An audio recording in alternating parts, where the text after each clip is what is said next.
Pada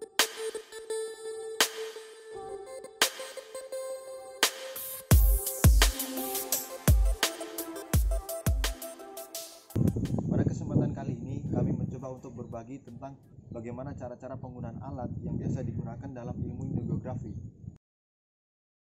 Yang kita akan jelaskan yakni GPS Garmin X-Trax 10. Jadi ini salah satu GPS yang biasa digunakan teman-teman ilmu geografi biasa di lapangan untuk mengambil titik koordinat. Jadi fungsinya GPS ini yang pertama untuk menentukan waktu, kemudian kedua untuk menentukan letak, dan ketiga untuk menentukan titik koordinat. Jadi pada GPS Garmin ini ada beberapa tombol. Yang pertama di bagian kanan, bagian sisi kanan agak bawah ini ada tombol on off, yaitu artinya untuk tombol untuk menghidupkan dan mematikan nanti GPS-nya. Kemudian di atasnya tombol on off ada tombol back, yaitu tombol kembali ketika ingin kembali dari menu sebelumnya. Nah, kemudian di bagian kiri, bagian atas ada tombol atas dan bawah, ini fungsinya untuk menggeser dari menu-menu tadi. Kemudian di bawahnya ada tombol menu. Ini tombol variasi menu ketika kita ingin menampilkan menu yang di layar GPS. Kemudian di bagian depan, ada tombol ini tombol navigasi. Fungsinya untuk menggeser menu-menu yang ada ditampil di layar nanti fungsinya, dan untuk memilih menu yang akan kita tuju.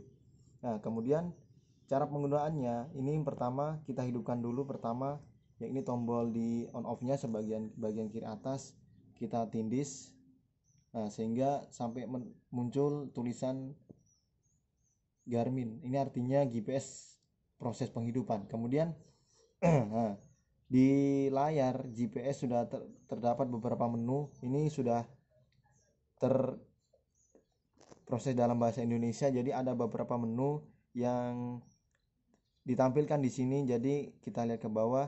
Nah, yang pertama ketika kita ingin melihat posisi kita sekarang ini berada di koordinat berapa, jadi kita cari menu satelit. Jadi fungsinya ini untuk melihat titik koordinat kita sekarang berada.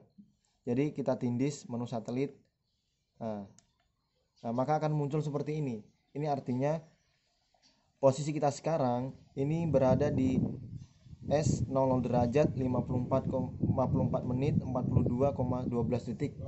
E-nya 119 derajat 53,46,51 detik. Itu S-nya. Kemudian yang bagian bawah ini artinya ini sinyal.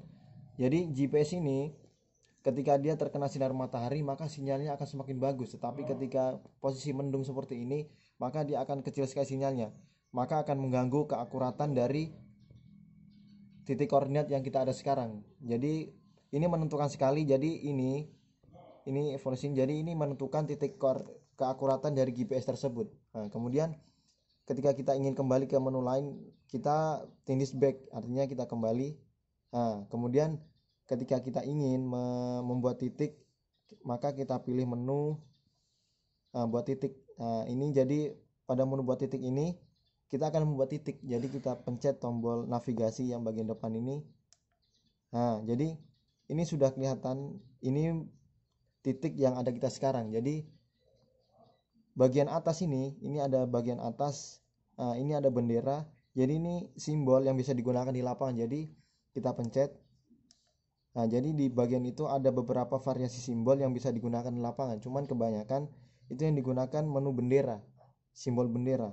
Nah, jadi kita tindis. Kemudian di bagian angka ini sebelah kanan bendera ini angka menunjukkan urutan dari titik yang kita telah ambil, yang telah kita simpan. Jadi kemudian di bagian bawah catatan ini untuk memberikan catatan bahwasanya kita ada berada di wilayah administrasi apa. Jadi kita bisa taruh di catatan ini. Kemudian ketika kita ingin menyimpan maka kita pilih yang selesai, bukan yang tetapi kita selesai. Kita tindis tombol navigasinya, nah, maka akan seperti ini. Artinya titik tadi sudah tersimpan. Jadi untuk melihat tadi tersimpan tidaknya, kita lihat di kelola titik. Nah, jadi kita tindis. Nah, ini jadi yang paling atas ini menandakan ini titik yang telah kita ambil tadi. Nah, kita cek. Nah, ini tadi titik yang kita ambil itu berada di ketinggian 51 meter.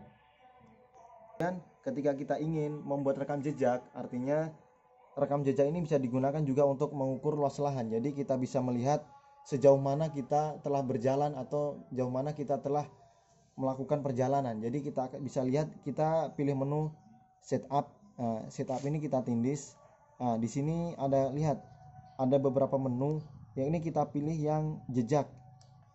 Di sini ada beberapa 3 menu yang utama. Jadi kita pilih saja yang pertama, kita tindis. Nanti ini sudah akan secara otomatis, nanti rekam jejak ini kita sudah akan terekam. Jadi dia tidak tersimpan di peta, tapi nanti akan dilihat di menu di bagian sini. Jadi itu salah satu penggunaan GPS yang biasa digunakan di lapangan.